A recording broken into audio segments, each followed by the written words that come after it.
رحم اللہ من قرأ الفاتحہ. اللهم صل على بسم الله الرحمن الرحيم.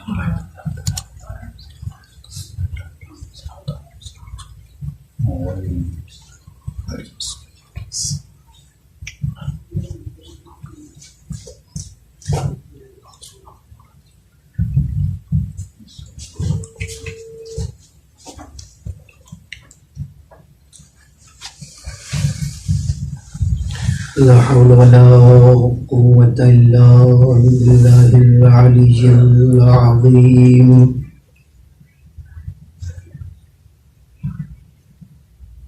أعوذ بالله من شر الشيطان الرجيم. أفضل الذكر بسم الله الرحمن الرحيم.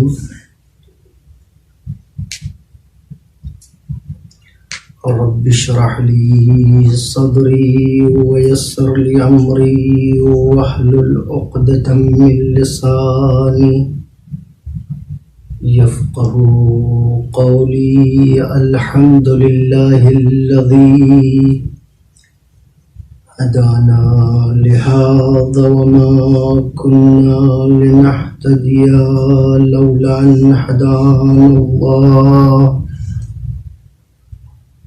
لقد جاءت رسل ربنا بالحق. الصلاة والسلام والتحية والإكرام مولى الثقلين جد الحسن والحسين أبي القاسم محمد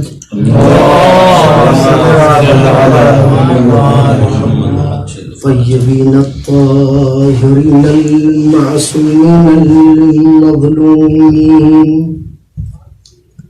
أما بعد فقد قال الله تبارك وتعالى في قرآن الحكيم.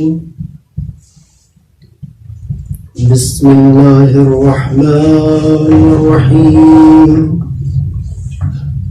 قل إن كنتم تحبون الله فاتبعوني.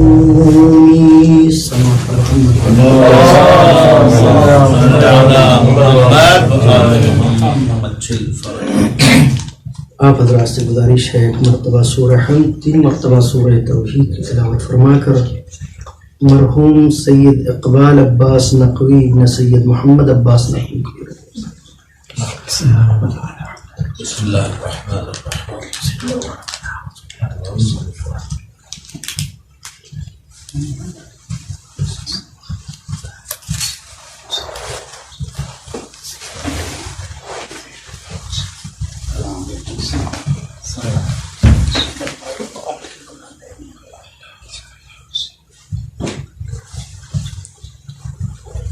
صلوات محمد و آل محمد پر.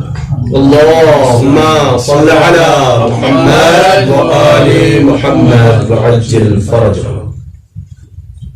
بزرگان سے معذرت کرتے ہوئے یقیناً آپ سب مجھ سے زیادہ مستحق ہیں، لیکن تمریناً اور تاکیداً بیٹھ گیا ہوں. بہرکیف جس آیت کی کہ جز کی تلاوت کا شرف حاصل کیا ہے میں نے، نہ کہ آپ کی سماعت سے، بلکہ وہ کہ جو قرآن کھولتے بھی نہیں ہیں کبھی، وہ بھی برابر اس جملے کو سنتے رہتے ہیں. سبحان اللہ. یہ یقیناً بہت مشہور ہے، معروف ہے، لیکن ہمیں اور ہمارے لیے بہت ضروری ہے کہ جن حالات میں ہم زندگی گزار رہے ہیں، ایسے حالات کہ جس میں بہت سی چیزیں ہمارے سامنے آتی ہیں. کبھی کوئی انسان، کبھی کوئی مفکر، کبھی کوئی ادیب، وہ ادیب کہ جو اسلام کے ادب سے بہت دور ہے لیکن نظریات پیش کرنے میں بہت آگے ہے، سبحان اللہ. وہ بھی یہ کہتا ہوا نظر آتا ہے کہ اطاعت کوئی چیز نہیں ہے، اطاعت کوئی چیز نہیں ہے، عمل کوئی چیز نہیں ہے. ایسا نہیں ہے کہ یہ اب کے لوگوں کا اظہار ہے کہ اطاعت کوئی چیز نہیں ہے، بلکہ قرآن انہی کے لیے نازل ہوا، یہ آیت انہی کے لیے آئی کہ جنہوں نے کہا کہ اللہ ہمارے لیے کافی ہے، ان کی اطاعت ہمارے لیے کچھ نہیں ہے. اللہ نے آواز دی اگر تم دعوے دار ہو محبت کے فاتبعونی، تو کس کی اتباع کرو؟ اللہ نے فرمایا کہ اگر تم میری محبت کے دعوے دار ہو، قل ان کنتم تحبون اللہ فاتبعونی، تو پیغمبر کی اتباع کرو، پیغمبر کی اطاعت کرو. یعنی کیا مطلب؟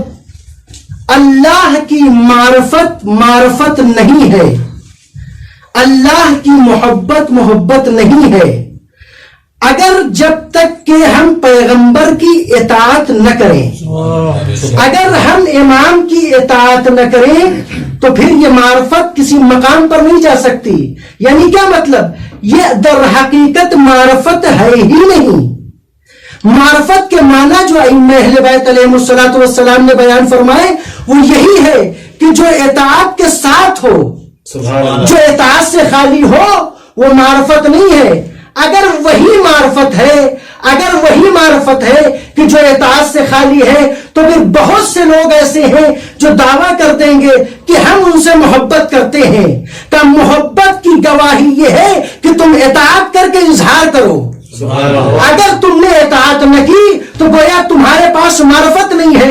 یہ میں نہیں کہہ رہا بلکہ صادق آل محمد امام جعفر صادق علیہ امام فرماتے ہیں ان لوگوں کے لیے بہت سی روایتیں اس چیز پر دلالت کرتی ہیں کہ اگر کوئی انسان یہ کہے کہ ہم اہل بیت کے محب ہیں، ہم اہل بیت کو چاہنے والے ہیں، ہم ان سے محبت کرتے ہیں، ہمارے پاس ان کی معرفت ہے. کیوں؟ اس لیے کہ زبدۃ الحیات معرفت ہے. انسان کی زندگی کا سرمایہ، دنیا اور آخرت کا سرمایہ کیا ہے؟ معرفت امام ہے. اگر کوئی انسان معرفت امام نہ رکھتا ہو تو یعنی جاہل ہے. امام نے فرمایا اس کی موت جاہلیت کی موت ہے. نبی نے فرمایا وہ جاہل مرا ہے. یعنی کیا مطلب؟ یعنی وہ ایسا مرا ہے کہ جس کے پاس اسلام ہی نہیں ہے. جب اسلام ہی نہیں ہے تو اس پر عمل کیسا؟ جب اسلام ہی نہیں ہے تو تعلیمات اسلام کیا ہوگی؟ جب تعلیمات اسلام نہیں ہے تو پھر اس پر عمل کیسا؟ لہذا وہ جاہل مرا ہے. لیکن اگر یہ دعویٰ کرنے والے دعویٰ کریں تو امام نے فرمایا کہ ان کو پہچانو کیسے کہ یہ معرفت رکھتے ہیں یا نہیں رکھتے. صادق آل محمد نے ارشاد فرمایا لا يقبل اللہ عملا الا بمعرفت. اللہ عمل کو قبول نہیں کرتا الا بمعرفت. پہلے معرفت آ گئی کہ اگر کوئی انسان عمل کرتا ہے اور اہل بیت عصمت و طہارت کی معرفت نہیں ہے، ائمہ کی معرفت نہیں ہے، تو وہ کیسا ہے؟ گویا اس کے پاس معرفت نہیں ہے تو اس کا عمل قبول نہیں ہے. لا يقبل اللہ عملا الا بمعرفت ولا معرفت الا بعمل. سبحان اللہ. اس کے پاس معرفت ہی نہیں ہے کہ جس کے پاس عمل نہیں ہے. جس کے پاس عمل نہیں ہے اس کے پاس معرفت نہیں ہے. یعنی کیا مطلب؟ جو یہ سمجھ گیا اذا عرفت الحق، یہ دوسری روایت ہے کہ جو حق کی معرفت رکھتا ہے، بس یہیں پر روکتے ہوئے جس نے حق کو پہچان لیا، جس نے حق کی معرفت حاصل کر لی، جس نے حق کی شناخت کر لی، جس نے اپنے ایک وقت کے امام کو پہچان لیا، اس کا کیا حق ہے؟ یہاں پر روکتے ہوئے اذا عرفت الحق فعمل ما شئت. جس نے حق کی معرفت حاصل کر لی جو چاہے کرے. یعنی کیا مطلب؟ جس نے امام کو پہچان لیا جو چاہے کرے. ایک شخص نے امام کے پاس آ کر سوال کیا، میرے مولا یہ بتائیے کہ ایک شخص یہ کہتا ہے کہ جس نے آپ کی معرفت حاصل کر لی جو چاہے کرے. بہت توجہ چاہتا ہوں. اس سے پہلے ایک بات عرض کرتا چلوں. اس زمانے میں کہ جس زمانے میں سوشل میڈیا کا جو زمانہ ہے، ہر روایت صلوات پر محمد والے ہر روایت کہ جو اپنے مفاد کے مطابق ہو، یعنی جو جملہ وہ جملہ انسان نشر کر دیتا ہے. آج کل روایات کا استعمال کہاں پر کیا جاتا ہے؟ بیشتر افراد ایسے ہیں کہ جو تبلیغ دین کے بجائے اس کا استعمال اپنی جھجک نکالنے کے لیے اور اپنی جھیپ نکالنے کے لیے استعمال کرتے ہیں. اور جب ایسا کرتے ہیں جہاں پر دین نہ ہو اور اللہ نہ ہو اور امام نہ ہو تو وہاں پر مشکل کیا آتی ہے؟ مشکل یہ آتی ہے کہ امانت میں خیانت کر جاتے ہیں. جب امانت میں خیانت کر جاتے ہیں تو مشکل کیا ہوتی ہے؟ نتیجہ کیا ہوتا ہے؟ بہت سے لوگ گمراہ ہو جاتے ہیں. جب گمراہ ہو جاتے ہیں تو ان کی گمراہی کا جو نتیجہ ہے وہ کس پر آتا ہے کہ جنہوں نے اپنی جھیپ نکالنے کے لیے روایت کا استعمال کیا اب ساری چیزوں کا مرجع وہ قرار پائے، یعنی سارے گناہوں کا مرجع وہ قرار پائے. لہذا روایت میں امانت کیجئے، خیانت نہ کیجئے. روایات وہی بیان کریے جتنی ہے. ایسا نہ ہو کہ یہ اپنے مطلب کی ہے اسے نکال لیا، یہ اپنے مطلب سے ہٹ کر اسے خارج کر دیا. بس اسی طریقے کی کچھ ایسے افراد امام کے زمانے میں بھی تھے. امام کے زمانے میں بھی ایسے افراد تھے کہ جنہوں نے اس کا استعمال کیا. راوی آگے بڑھا، اس نے سوال کیا، میرے مولا بہت سے افراد اس طریقے سے نقل کرتے ہیں. کہا کیسے نقل کرتے ہیں؟ کہا انہوں نے کہا اذا عرفت الحق فعمل ما شئت. اگر تم نے حق کی معرفت حاصل کر لی جو چاہو کرو. تو امام نے کیا فرمایا؟ خدا کی لعنت ہو اس پر. ما قلت هكذا ولكني قلت له اذا عرفت الحق فعمل ما شئت من خیر. من خیر. جب تم نے حق کی معرفت حاصل کر لی تو جو چاہو کرو خیر میں سے. کیوں؟ اس لیے کہ اللہ تمہارے عمل کو قبول کرے گا. اللہ تمہارے اعمال کو قبول کرے گا جب تمہارے پاس امام کی معرفت ہے. یعنی کیا مطلب؟ جس کے پاس امام کی معرفت نہیں ہے اس کے عمل اس لائق نہیں ہے کہ اللہ قبول کر لے. صلی پر محمد وآل محمد پر.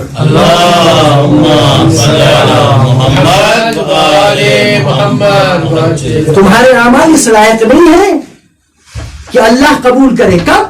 جبکہ تم معرفت امام نہ رکھتے ہو، اس لیے کہ تمہارے ہی عمل قبول کیے جائیں گے.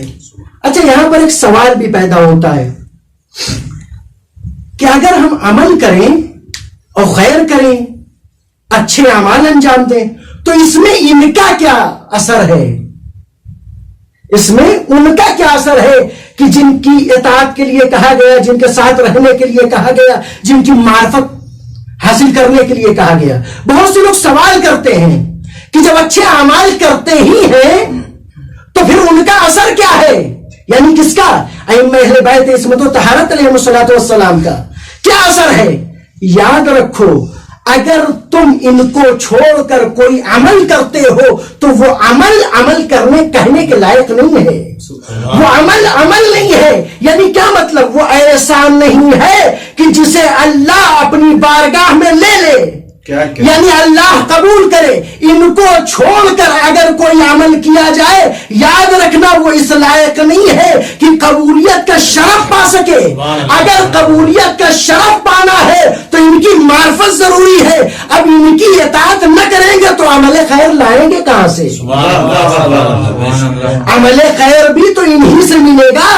اس لیے کہ کچھ ایسے بھی دعوے دار تھے جب مدینے میں پہلی مرتبہ حکومت پر آئے تو انہوں نے کچھ جملے کہے. وہ جملہ کیا ہے؟ وہ کہتے ہیں کہ قوم سے مخاطب ہو کر ہم اس لائق نہیں تھے لیکن آ گئے، یعنی تم نے ہمیں قرار دیا، تم نے ہمیں بنایا، ہم آ گئے۔ اس کے بعد ایک جملہ کہتے، جب تک ہم صراط مستقیم پر رہیں تب تک ہماری اطاعت کرنا، جب اس سے ہم ہٹ جائیں تو تم کیا کرنا؟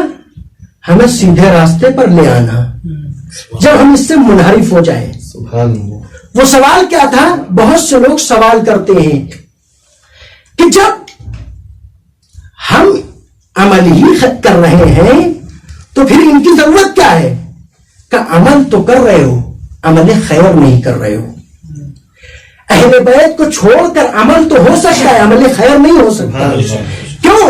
اس لیے کہ اگر تم نے ان کی اطاعت کی کہ جو یہ کہتے ہوئے نظر آئے کہ جب تک ہم سیدھا چلیں تب تک ہماری اطاعت کرنا، جب ہم منحرف ہو جائے تو مجھے سیدھا کر دینا۔ یاد رکھو، اگر تم ویسے بننا چاہتے ہو تو یاد رکھو کسی مقام تک نہ پہنچ پاؤ گے، لیکن ہم ان کی اطاعت کرنے والے ہیں کہ جنہوں نے یہ نہیں کہا کہ جب تک ہم سیدھا چلے، بلکہ انہوں نے کہا نحنو صراط المستقیم، ہم صراط مستقیم ہے، یعنی کہیں بھی صراط ڈھونڈنا ہو تو صراط مستقیم نہ ملے گا، صراط مل جائے گا۔ ہم کو چھوڑ کر صراط مستقیم نہ پا پاؤ گے۔ اگر تمہیں صراط مستقیم چاہیے تو ہماری اطاعت کرنی ہوگی، اگر ہماری اطاعت کرو گے تو کامیاب ہو جاؤ گے، اگر ہماری اطاعت کرو گے تو کامیاب ہو جاؤ گے۔ اس لیے کہ اگر ان کی اطاعت نہیں کر رہے ہیں تو پھر کیا ہے؟ معرفت کا کوئی فائدہ نہیں۔ کیوں؟ دلت معرفہ علی العمل، معرفت جو ہے عمل پر دلالت کرتا ہے۔ من لم یعمل لا معرفت لہ، جو عمل نہ کرے اس کے پاس کیا ہے؟ معرفت نہیں ہے۔ لہذا جس کے پاس معرفت ہے وہ اظہار معرفت کے لیے عمل کرے۔ اب کوئی یہ نہ سوچے کہ ہم عمل کر کے بلندی تک جا سکتے ہیں بغیر معرفت کے۔ یاد رکھو، اگر کوئی انسان ایسا مل جائے کہ اپنے عمل کے زوم پر، عمل کے بھروسے کسی مقام تک پہنچ جائے تو کائنات میں کوئی ایسا شخص نہیں ہے کہ جو اپنے عمل کے ذریعے سے بلندی پا سکے۔ کوئی شخص عمل کے ذریعے سے بلندی پا سکے۔ کیوں؟ بہت سے ایسے لوگ ہیں کہ جو بہت عبادت کرتے ہیں۔ خود جناب معلیٰ سے روایت ہے کہ کہتے ہیں کہ میں نے امام صادق علیہ الصلوۃ والسلام سے سنا، جناب معلیٰ بن خنیس، ان عبدا عبد اللہ، ایک عابد کہ جو عبادت کر رہا ہے کتنی 100 عام، 100 سال، بین الرکن والمقام، یصوم النہار ویقوم اللیل، 100 سال عبادت کر رہا ہے۔ کوئی انسان بغیر ان کے واسطے سے مقام تک نہیں پہنچ سکتا، کمال تک نہیں پہنچ سکتا، منزل نہیں پا سکتا، جنت میں داخل نہیں ہو سکتا۔ کب؟ جب تک کہ ان کی معرفت نہ ہو، عمل کے بھروسے۔ کیوں؟ امام فرماتے ہیں ایک عابد ایسا عابد کہ جو 100 سال عبادت کر رہا ہے، بین الرکن والمقام، وہاں کر رہا ہے کہ جہاں لوگ جا نہیں پاتے، کھڑے ہوتے ہیں کچھ لمحے کے لیے، ساری چیزیں ہیں، مشکلات ہیں، ساری مشکلات کے بعد وہاں جا رہا ہے، 100 سال نماز پڑھ رہا ہے، 100 سال روزے رکھ رہا ہے، حتی یسقط حاجبہ علی عینیہ، یہاں تک کہ اس کے عمر کا یہ مقام آ گیا کہ اس کی بھویں لٹک گئیں، آنکھ کو چھپا لیا اس نے، اور پھر یہاں تک پہنچا کہ ساری عبادت کرنے کے بعد پھر امام فرماتے ہیں لیکن اگر اس نے امام کی معرفت حاصل نہ کی، جاہلا لحقنا لم یکن لہ ثواب، 100 سال عبادت کر رہا ہے، دن بھر روزہ رہتا ہے، رات بھر نمازیں پڑھتا ہے، سارے بہترین اعمال انجام دیتا ہے، لیکن کیا ہے؟ اس کے پاس کوئی ثواب نہیں ہے. کا ثواب کیوں نہیں ہے؟ چونکہ وہ اپنے وقت کے امام سے جاہل ہے. جو اپنے وقت کے امام سے جاہل ہو تو پھر یاد رکھو اس کا عمل بھی جہالت میں ہوا ہے. یعنی کیا مطلب؟ اس نے عمل تو انجام دیا ہے لیکن عمل خیر انجام نہیں دیا ہے. عمل خیر کون انجام دے گا؟ جو خیر سے متمسک ہو جائے گا. خیر ہے کون؟ طاعت اللہ و معرفت الامام، اللہ کی اطاعت اور امام کی معرفت. جس کے پاس یہ ہے وہی کمال تک جا سکتا ہے. اہل بیت کی معرفت ہے اور عبادت ہے. پھر اس کے بعد انسان سے کمی ہوتی ہے، پروردگار معاف کرنے والا ہے. لیکن ایسا کوئی انسان نہ ملے. بہت سی ایسی عبادتیں ہیں، بہت سی ایسی عبادتیں، بہت سے ایسے مقام مل جائیں گے. خود اپنی فقہی کتابوں میں کہ خود علماء نے، بعض نے کہا جیسے خود حج کا مسئلہ ہے کہ ایک انسان عامی میں سے ہے اور اس نے حج کیا اور پھر وہ اہل بیت علیہ السلام کا ماننے والا ہو گیا. وہاں پر دو قول ہیں. ایک قول یہ ہے کہ اگر ایسا انسان کہ جو ادھر سے ادھر آ گیا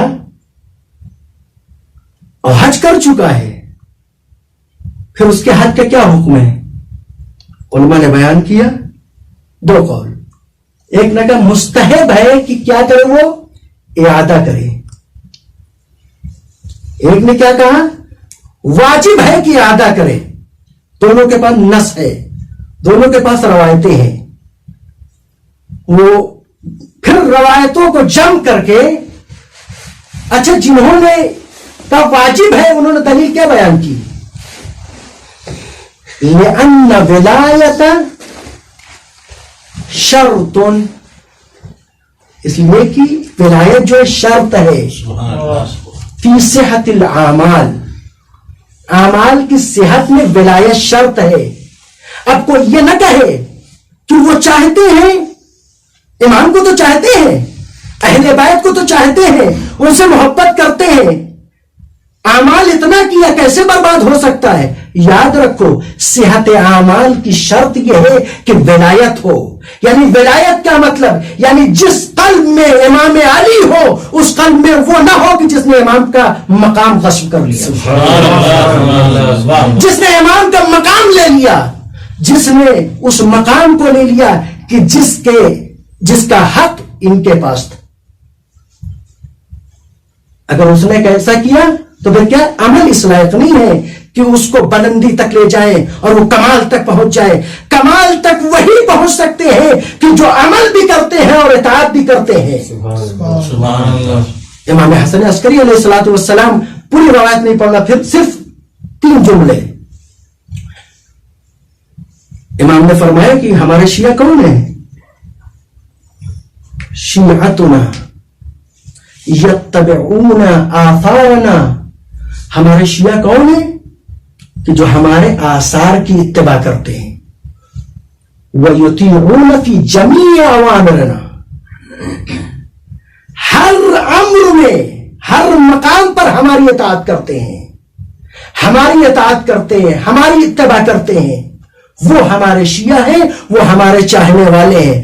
اب انسان کوئی بھی عمل کرے، کتنا محترم کیوں نہ ہو، چاہے وہ قرآن ہی کیوں نہ پڑھے، توجہ چاہتا ہوں، چاہے قرآن ہی کیوں نہ پڑھے، چاہے نہج البلاغہ ہی کیوں نہ پڑھے، چاہے خود امیر المومنین نے جو اپنی شان میں کلمات کہیں اسی کو کیوں نہ پڑھے، لیکن اگر اس طریقے سے پڑھتا ہے کہ جو غیروں کے آثار ہیں، اس طریقے سے ادا کرتا ہے جو غیروں کے آثار ہیں، یاد رکھو وہ ہمارا شیعہ نہیں ہے. آج آپ دیکھ لیجئے بہت سے ایسے افراد نظر آ جائیں گے کہ جو یہ کہہ کر کہ قصیدہ ہے، یہ کہہ کر کہ یہ قرآن ہے، یہ کہہ کر کہ بیت ہے، یہ کہہ کر قطع ہے، یہ کہہ کر شعر ہے، پڑھ رہے ہیں. کیوں؟ کہ اس لیے کہ اگر ان کی شان میں پڑھ رہے ہیں تو جو چاہے پڑھے وہ صحیح ہو جائے گا. ایسا نہیں ہے، بلکہ امام نے فرما دیا شیعتنا، ہمارے شیعہ وہ ہیں جو یتبعون فی آثارنا، جو ہمارے آثار کی اتباع کرتے ہیں. اگر غیروں کے آثار کی اتباع کرتے ہیں تو یہ ہمارے شیعہ نہیں ہے بلکہ ان کے شیعہ ہیں. صلوات علی محمد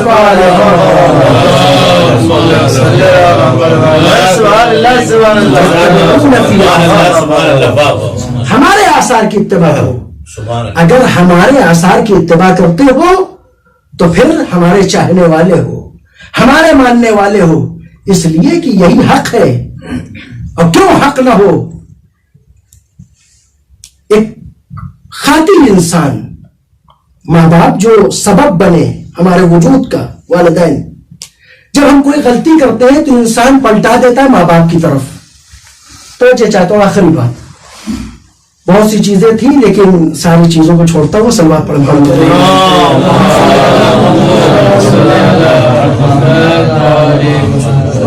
لہذا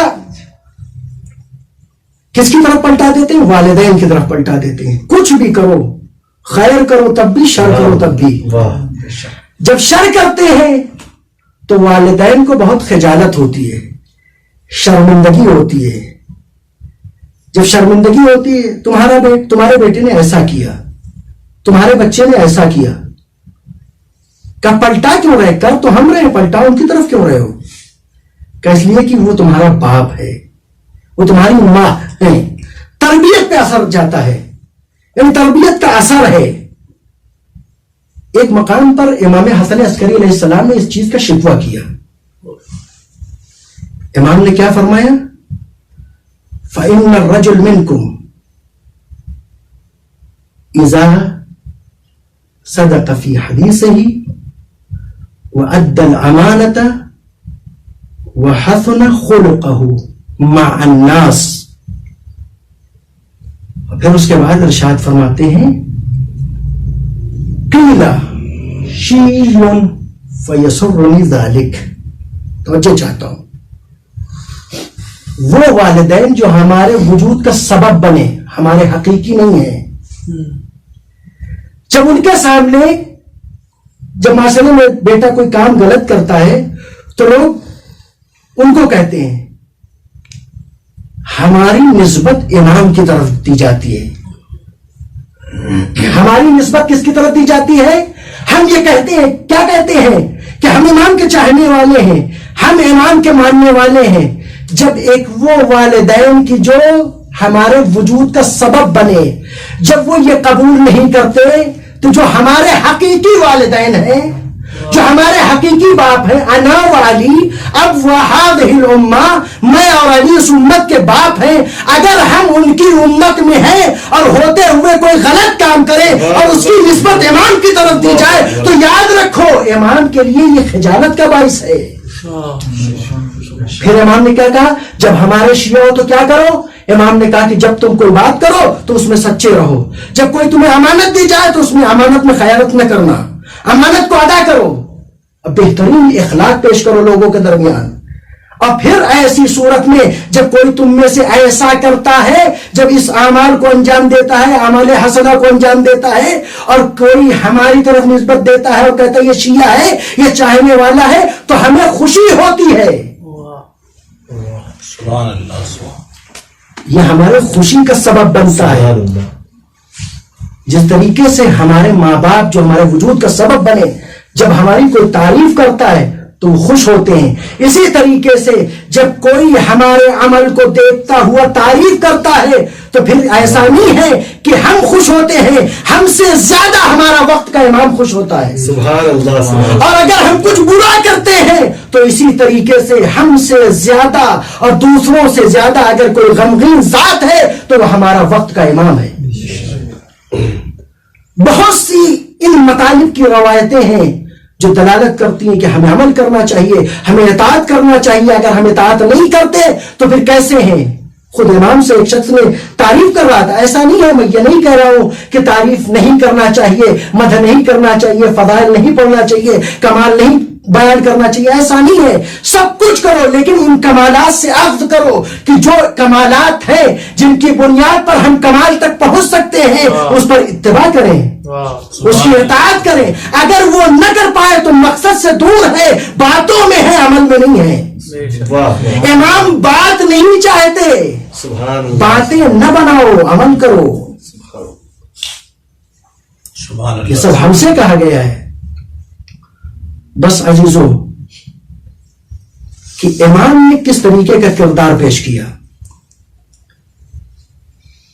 اس طریقے کا کردار پیش کیا کہ پوری دنیا کہ جو امام سے نفرت کرتے ہیں, جو امام کا بغض رکھتے ہیں دل میں, خود امام کاظم علیہ الصلوۃ والسلام کے سلسلے سے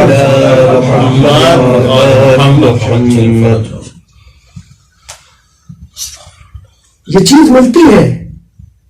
شیخ عباس قمی رحمۃ اللہ علیہ نے اپنی کتاب منتہی الاعمال میں نقل فرمایا ہے کہ ایک شخص ہے کہ جو امام کو نہیں بلکہ امام کے جد کو گالی دیتا ہے,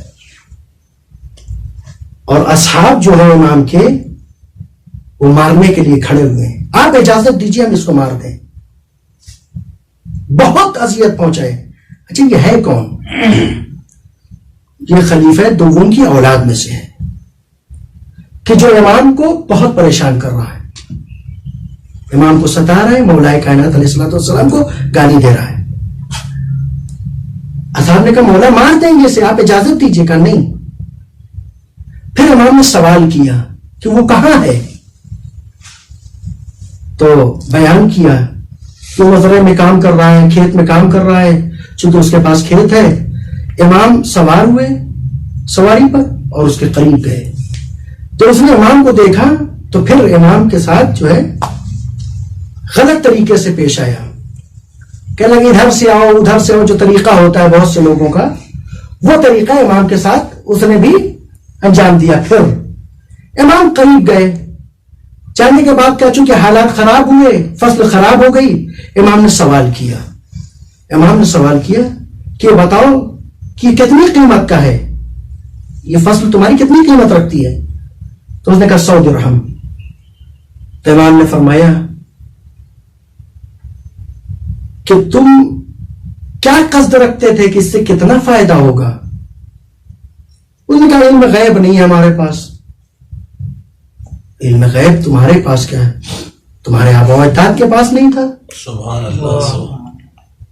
علم انہی کے پاس تھا اور علم غیب انہی کے پاس تھا کہ جو اللہ کی طرف سے ہادی بن کر آئے تھے, جن کو اللہ نے امام بنایا تھا, جن کو اللہ نے رہنما بنایا تھا, جن کو اللہ نے ہدایت کے لیے بھیجا تھا, وہ نہیں کہ جو خود سے اپنے آپ کو ہادی کہلاتے تھے. اللہ نے انہیں علم عطا کیا, علم غیب عطا کیا. بہت سی چیزیں ہیں اس مقام پر کہ جو اعتراض کے لائق بھی ہے, بہت سی چیزیں ہیں, مشکلات بھی ہیں ان میں, لیکن بہرکیف علم غیب امام علیہ الصلوۃ والسلام کے پاس ہے. اور پھر کا 100 درہم 200 درہم, تو امام نے اس کو 300 درہم دیے. 300 درہم دینے کے بعد امام علیہ السلام نے جیسے ہی دیا وہ ہاتھ کا بوسہ لینے لگا. اور پھر امام مسجد میں بیٹھے ہوئے ہیں, آیا اور آنے کے بعد امام کی تعریف کرنے لگا. اس کے بعد امام کی طرف مخاطب ہو کے ایک جملہ کہتا ہے, اللہ یجعل حیث یجعل, صلی پر محمد وآل محمد, خدا کہ جس نے رسالت ان کے لیے قرار دی, خدا جس نے ان کو بنایا, رسول بنایا, وہی حق ہے, اور خدا کی قسم یہی اس کے مستحق ہیں. ان کے علاوہ کوئی مستحق نہیں. یہ کہنے والا کون ہے؟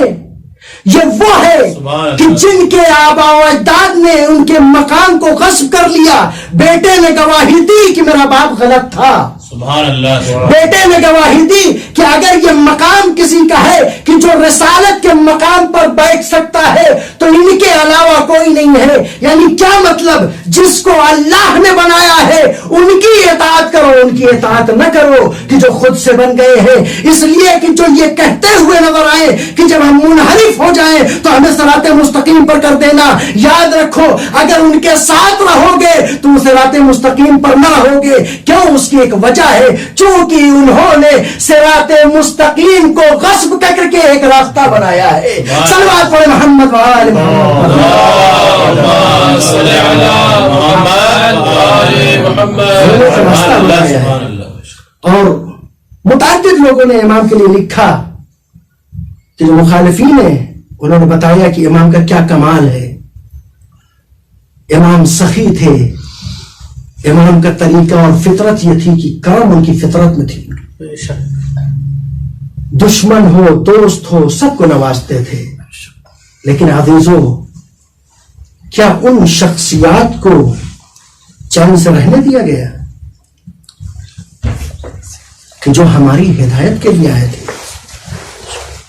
جو ہمیں حق پر لے جانے کے لیے آئے تھے، ہمیں کمال تک پہنچانا چاہتے تھے.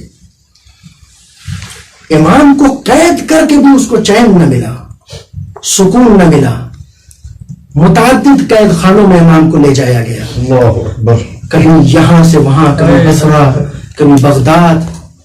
اور متعدد روایتیں ہیں اس سلسلے میں. کسی روایت نے بیان کیا 3 سال امام سجن میں رہے، قید خانے میں رہے. بعض نے 4 سال لکھا، بعض نے 14 سال لکھا. عزیزوں، پھر بھی امام کو امام کے مقاصد سے روک نہ سکا. یہی تو وجہ تھی. امام کو تو قید کر لیا، امام کے مقصد تو قید نہ کر پایا. اسی لیے امام کو زہر دینا پڑا اسے.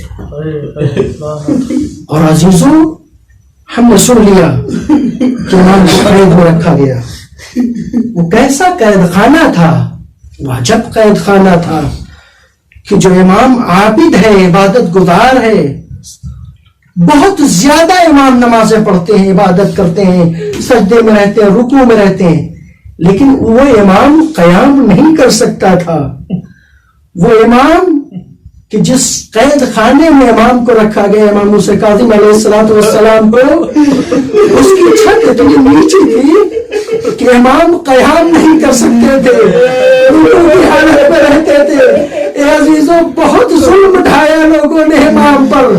یہاں تک کہ وہ ایسا قید خانہ تھا کہ جو تاریخ تھا، وہ تاریخ تھا، امام نے اجالوں کو نہ دیکھا. اے عزیزوں، لیکن پھر بھی سکون نہ ہوا. اور امام کو جب زہر دیا گیا، امام نے کھجور پیش کی گئی، امام نے کھجور کھائی. جب چند عدد امام کھا چکے، بعد میں لکھا 8 عدد، بعد میں لکھا 11 عدد، بعد میں لکھا 2 عدد. جب امام تناول فرما چکے، امام نے کہا کہ نہیں بس. اس نے کہا اور لیجیے. امام نے کہا اس میں تیرا مقصد پورا ہو جائے گا. کیا مطلب؟ تو خوب جانتا ہے کہ تیرا مقصد کیا ہے. وہ یہ چاہتا ہے کہ وقت امام نہ رہے، امام کاظم علیہ السلام شہید ہو جائے. شہادت کے لیے امام کو زہر دیا گیا. اے عزیزو، امام اب اس دنیا میں نہ رہے، شہید ہو گئے. پر امام کے جنازے کو بغداد کے پل پہ رکھ دیا. اے عزیزو، 4 مزدوروں نے امام کے جنازے کو اٹھایا. جس کی اتنی اولادیں ہو، جس کے 18 بیٹے ہو، 19 بیٹیاں ہو، لیکن غربت کا عالم یہ ہے کہ جب امام کو زہر دیا گیا کوئی قریب نہیں ہے. میں نہیں جانتا کہ امام نے اس عالم میں پانی پیا یا نہیں پیا، لیکن اتنا ضرور جانتا ہوں کہ جب کسی کو زہر دیا جاتا ہے تو اسے پیاس بہت لگتی ہے. جب امام حسن عسکری علیہ السلام کو زہر دیا گیا تو بیٹے نے پانی پیش کیا. اے عزیزو، میں نہیں جانتا امام کو پانی ملا یا نہیں ملا، لیکن اے عزیزوں ظلم کی کیا ہو گئی بغداد میں. جب بغداد کے پل پہ جنازہ رکھ دیا گیا, ایک دن نہیں رکھا رہا, 2 دن نہیں رکھا رہا, جس کے اتنے چاہنے والے ہو اس کا جنازہ بغداد کے پل پہ 3 دن تک رکھا رہا. یہ پہلا جنازہ نہیں ہے بلکہ آواز دیں گے عجب نہیں میرا مولا حسین یاد آ جائے, آواز دے میرے مولا اے میرے آقا.